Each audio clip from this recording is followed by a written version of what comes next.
శ్రీమాత్రే నమః.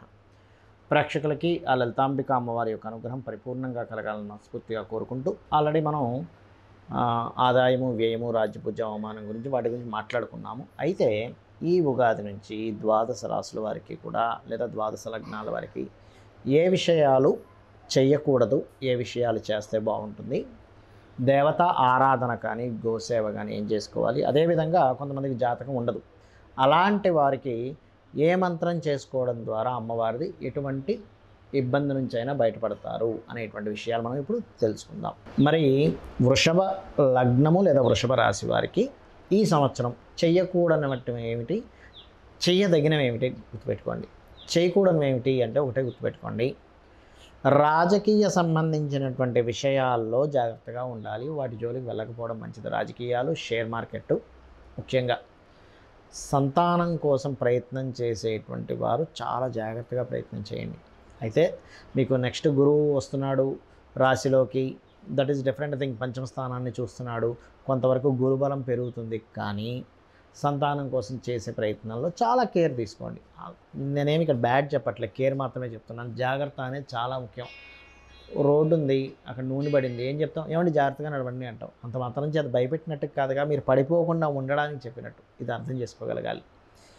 మరి అదేవిధంగా కొత్త స్నేహితులు, ప్రేమ వ్యవహారాలు, ఇటువంటి విషయాల్లో చాలా జాగ్రత్తగా ఉండండి.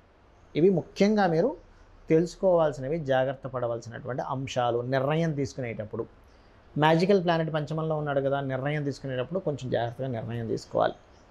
ఇదొకటి. అయితే ఈ వృషభం వారికి దశమంలో శని ఉన్నందుకు ఒకటి గుర్తుపెట్టుకోండి, దశమంలో శని ఉన్నందుకు, లగ్నంలో గురువు వచ్చినందుకు మీకు చేయదగినవి, అద్భుతంగా కలిసి వచ్చేవేంటో కూడా చెప్తాను. వివాహ సంబంధించిన విషయాలు అద్భుతంగా సమకూరుతాయి ఈ సంవత్సరం.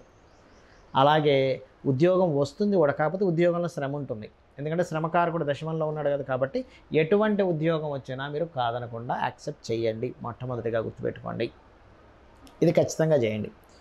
ఇంకొక గొప్ప విషయం ఉంది, ఏమిటది అంటే ఇవాళ రేపు చూడండి, కొంతమంది ఆన్లైన్లో ప్రచారం చేస్తే అద్భుతంగా కలిసి వస్తుంది, కొంతమందికి ఎంత ఆన్లైన్లో డబ్బులు పెట్టినా ఎందుకో కలిసి రాదు. అర్థం కాదు, అసలు చేసే వాళ్ళకి కూడా అర్థం కాదు. అయ్యో నేను వీళ్ళందరికీ ఆన్లైన్లో నేను కన్సల్టేషన్ తీసుకొని చేశాను, వీళ్ళందరికీ అద్భుతంగా కలిసి వచ్చింది, మరి వీరికి ఎందుకు కలిసి రావట్లేదు అర్థం కాదు. అంటే ఎందుకు, వాళ్ళకి ఆ సమయంలో కొంత నష్టం నడుస్తూ ఉంటుంది. అలాంటప్పుడు విష్ణు సహస్రనామాలు చదువుకుంటే చాలు, వ్యాపించేవాడు కదా విష్ణు అంటే, ఖచ్చితంగా ఫలితం ఇస్తాడు. అయితే ఇక్కడ ఒక విషయం గుర్తుపెట్టుకోవాల్సింది ఏమిటంటే, వృషభం వారికి ఆన్లైన్ త్రూగా వెళ్ళేటువంటిది ఏదైతే ఉందో అద్భుతంగా కలిసి వస్తుంది. అలానే ఆన్లైన్ త్రూ అన్నాను కదండి అని బెట్టింగ్స్, షేర్ మార్కెట్లు, ఏవేవో రకరకాలు ఉంటాయి. వాళ్ళ రేపు నేను ఎవరితోనో మాట్లాడాను, అంటే గేమ్స్ ఆడుకుంటూ డబ్బులు సంపాదిస్తానండి, ఆ గేమ్స్కి ఇప్పుడు 10 లక్షలు పోయాయి అన్నాడు ఆయన. అలాంటివి కాదు, గుర్తుపెట్టుకోండి. ఎలాంటివి, మీ యొక్క బిజినెస్ని డిజిటల్ మార్కెటింగ్లోకి వెళ్ళే క్రమం ఏదైతుందో అది బాగుంది, గుర్తుపెట్టుకోండి. ఇవి ముఖ్యంగా బాగా కలిసి వచ్చేవి మీకు. పార్ట్నర్స్ ద్వారా, జీవిత భాగస్వామి ద్వారా కూడా కలిసి వస్తుంది. వివాహం అనుకుంటే అవుతుంది, సమాజంలో మంచి పేరు వస్తుంది, సామాజికమైనటువంటి విషయాల్లోకి వెళ్ళండి మీరు, అద్భుతంగా కలిసి వస్తుంది మీకు. మరి ఇక్కడ మరొక విషయం ఏంటంటే, మే లోపల ఏదైనా అగ్రిమెంట్స్ చేసుకుంటే కూడా కలిసి వస్తుంది, మే లోపల మాత్రమే. మరి ఇక్కడ మీరు చేయవలసిన దేవతారాధన ఏమిటి గుర్తుపెట్టుకోండి, గణపతిని తలుచుకోండి. మీరు ఎంత గణపతిని తలుచుకొని మీరు కనుక ముందుకు అడుగు వేస్తూ ఉంటే అంత అద్భుతంగా ఉంటుంది, గుర్తుపెట్టుకోండి.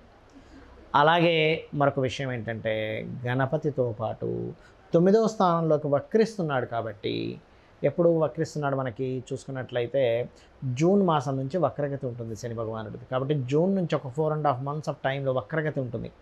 ఆ సమయంలో వీలైతే మీరు శని సింగాపూర్ కానీ, వెంకటేశ్వర స్వామి ఆలయాలకు కానీ, హనుమాన్ సంబంధించినటువంటి క్షేత్రాలకు కానీ, ఏదైనా శక్తి ఆలయాలకు కానీ, కాళీ మందిరానికి కానీ ఇట్లాంటి దర్శనం చేసుకోండి. మీకు ఈ సంవత్సరం క్రోధినామ సంవత్సరం అంతా కూడా అద్భుతంగా ఉండేటువంటి యోగం మీకు పడుతుంది. అలాగే గోవుకి, మీరు గోవుకి ఏదైనా తినిపించాలి అనుకుంటే గ్రాసము అంటారు, గ్రాసము, బెల్లము, ఈ రెండింటిని తినిపించండి. గణపతి ఆరాధన చేయమని చెప్పాను కదా, ఈ గణపతి యొక్క ఆరాధనలో ముఖ్యంగా గరిక అంటారు. గరికతో కనుక మీరు ఓం గం గణాధిపతయే నమః అనుకుంటూ పెట్టి మీరు కనుక రెగ్యులర్గా చేశారంటే, మీరు ఏదైతే ప్లానింగ్ చేసుకుంటున్నారో మీ ఆలోచన ఏదైతుందో అది ఎక్కడ కూడా తప్పు లేకుండా ఉంటుంది. మరి చాలామందికి జాతకాలు ఉండవు, అంటే వాళ్ళు పూర్వం ఏంటంటే వాళ్ళు నోట్ చేసేవారు కాదు, ఒకవేళ నోట్ చేసినా మిస్ అవ్వచ్చు. కాబట్టి ఏంటి, వాళ్ళకి లగ్నం తెలియదు, నక్షత్రం తెలియదు, రాశి తెలియదు, ఎప్పుడు పుట్టారో తెలియదు. మరి వారికి ఏమిటి? మరి అలాంటి వారికి కూడా ఉందా జ్యోతిష్ శాస్త్రంలో అంటే, అమ్మవారిని కనుక మీరు పట్టుకున్నట్లయితే మీ జాతకం ఎలా ఉన్నా సంబంధం లేదండి. జాతకం ఎట్లా ఉన్నా, ఏళ్ళనాడు శని నడుస్తున్నా, సర్పదోషాలున్నా, ఏ దోషం ఉన్నా ఏం కాదు. అయితే దానికి పర్టికులర్ ప్రాబ్లంకి పర్టికులర్గా ఏ మంత్రం చేసుకోవాలో చెప్తాను.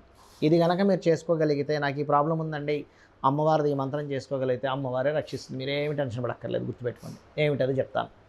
ఒకటి, మీకు మీరుగా ఎదగలేకపోతున్నారు అనుకుందాం. కాసేపు ఎన్నో సంవత్సరాల నుంచి ఇదే ప్రాబ్లం అండి నాకు అని అనుకున్నప్పుడు మీరు చేయవలసింది ఏమిటి అంటే, ఒకటే గుర్తుపెట్టుకోండి, రక్షణ కావాలి. ఎదగాలంటే ఎవరు కావాలి? ఇప్పుడు చూడండి, ఎవరినైనా ఒక పెరగాలి, విశ్వంలో చూడండి, ఒక పక్షి, చిన్న పిల్ల పక్షి పెరగాలంటే ఏంటి, తల్లి ఫీడింగ్ ఇస్తూ ఉంటుంది. జీవుల్లో కూడా మనుష్యుడు కనుక ఒక స్టేజ్ వరకు రావాలంటే తల్లి నిత్యము చూసుకుంటూ ఉంటుంది. అంటే ఏంటి, శ్రీమాత్రే నమః, ఇది చేసుకోండి చాలు, ఇంకేం అక్కర్లేదు. మీకు ఒక రక్షణ ఏర్పడుతుంది. సరేనండి, పెరిగాను, నాకు ఇక్కడ మరి సంపాదన కావాలి కదండి అన్నప్పుడు ఒకటే గుర్తుపెట్టుకోండి, ఓం ధర్మాధార ధనాధ్యక్ష ధనధాన్య వివర్ధిని, ఈ మంత్రం చేసుకోండి చాలు. లేదు, ఓం సంపత్కరై సమారూఢ సింధుర వ్రజసేవితాయ నమః, ఏ మంత్రమైనా గుర్తుపెట్టుకోండి. మినిమం 40 మినిట్స్ చేయాలి మినిమం. ఇంకా మ్యాక్సిమం మీ ఇష్టం, మీ భక్తి మీ ఇష్టం, మీ యొక్క భక్తి అంతా కూడా గుర్తుపెట్టుకోండి. అలాగే మరి నాకు నేను ఏ మాట మాట్లాడినా నాకు మిస్కమ్యూనికేషన్స్ అవుతున్నాయండి, నాకేంటో అర్థం కావట్లేదు, సహకరించే వాళ్ళు లేరు, నాకు అసలు బ్రతకాలం లేదు, ఎవరితో మాట్లాడినా, ఎవరిని కదిపినా నా తప్పు చూపిస్తున్నారు, మరి దీనికి ఏమిటి అంటే, దీనికి అద్భుతమైన మంత్రం ఉంది లలితా సహస్రనామాల్లో. అదేమిటి అంటే, ఓం కర్పూర వీటికామోద సమాకర్ష దిగంతరాయై నమః. రైట్. మరి కొంతమందికి ఇల్లు కట్టుకుందాం అనుకుంటారు. మరి ఈ సంవత్సరమైనా అవుతుందో లేదో, కనీసం ఇల్లు కట్టుకోగలనో లేదో, స్థలం కొనుక్కోగలనో లేదో, మరి ఇంట్లో ఏదో వాస్తు దోషం ఉందండి, దీని పరిస్థితి ఏమిటి, నాకు ఎట్లాగో ఈ సంవత్సరం ఎలా గడవాలి, నాకు అర్థం కావట్లేదు అనుకున్నప్పుడు ఒకటే గుర్తుపెట్టుకోండి, ఇంట్లో వాస్తు దోషం ఉందనుకోండి, మణిద్వీప వర్ణన చదివిపించండి. మీరు చదవలేరు, కనీసం వినండి, సరిపోతుంది. లేదు, ఇల్లు కట్టుకోవాలనుకుంటున్నాను, ఇంట్లో ఉన్న దోషాలు కూడా పోవాలనుకుంటే ఒకటే గుర్తుపెట్టుకోండి, ఓం వదనస్మర మాంగళ్య గృహతోరణ చిల్లికాయై నమః చేసుకోండి, సరిపోతుంది. అలాగే ఒకవేళ మీకు సంతాన ప్రాప్తి కావాలి, ఏమంటే ఈ సంవత్సరమైనా నాకు సంతానం కలుగుతుందా, నా జాతకం తెలియదు, నా నక్షత్రం తెలియదు, అలాగా ఏం టెన్షన్ పడకండి. మీరు ఏం చేస్తారంటే ఒకటే గుర్తుపెట్టుకోండి, ఓం దిగంబర దిగంబర శ్రీపాదవల్లభ దిగంబర, లేదా దత్తాత్రేయ చరిత్ర పారాయణం చేయొచ్చు. కుక్కలకి, మీ వీధి కుక్కలకి బిస్కెట్స్, బ్రెడ్ ఏదైనా వేస్తూ ఉండండి. అలాగే దీనికి కూడా శ్రీమాత్రే నమః బ్రహ్మాండంగా పనిచేస్తుంది, ఎందుకంటే తల్లిదనం కావాలి కదా, అందుకని. అలాగే రుణాలు ఎక్కువగా ఉన్నాయండి, ఈ సంవత్సరం ఏం తీరుతుందా లేదా, ఓం అపర్ణాయై నమః అద్భుతంగా పనిచేస్తుంది. అలా కాదండి, నేను కొన్ని సంవత్సరాల నుంచి వెయిట్ చేస్తున్నాను, వివాహం అవ్వట్లేదు, కానీ నా జాతకం తెలియదు, ఎలాగా, జాతకంలో తెలిసినా కూడా ఎన్ని పరిహారాలు చేసినా అవ్వట్లేదు. భక్తిగా కనుక మీరు భక్తి శ్రద్ధలతో అమ్మవారిని తలుచుకోవాలి, అమ్మ నాకు వివాహం అవ్వాలి, నువ్వు ఉన్నావు నాకేంటని చెప్పి మీరు కనుక చేయగలిగితే, మంత్రం ఏమిటి అని చెప్పి చూసుకున్నట్లయితే, కామేశబద్ధ మాంగళ్య సూత్రశోభిత కందరాయై నమః. మరొక కొంతమందికి వివాహం అయింది కానండి, మాటికి గొడవలు అవుతున్నాయి అన్నప్పుడు మీరు శివకామేశ్వరాంకస్త శివాస్వాధీన వల్లభాయై నమః చేసుకోవచ్చు, లేదా మందస్మిత ప్రభాపూర మజ్జత్ కామేశ మానస కూడా చేసుకోవచ్చు. అద్భుతంగా ఉంటుంది వాళ్ళ జీవితం అలా కనుక చేయగలిగితే. అలాగే మరి గండాలు ఉన్నాయండి, ఏం చేయాలి, నాకు ఫలానా గండం ఉందని చెప్పారు, ఆ గండం చెప్పారు, ఈ గండం, ఏం టెన్షన్ పడకండి, దుర్గా అమ్మవారు మిమ్మల్ని గండాల నుంచి బయటపడేస్తుంది. ఓం దుమ్ దుర్గాయ నమః గుర్తుపెట్టుకోండి. లేదా సుబ్రహ్మణ్యేశ్వర స్వామి అష్టకం చదువుకోవచ్చు.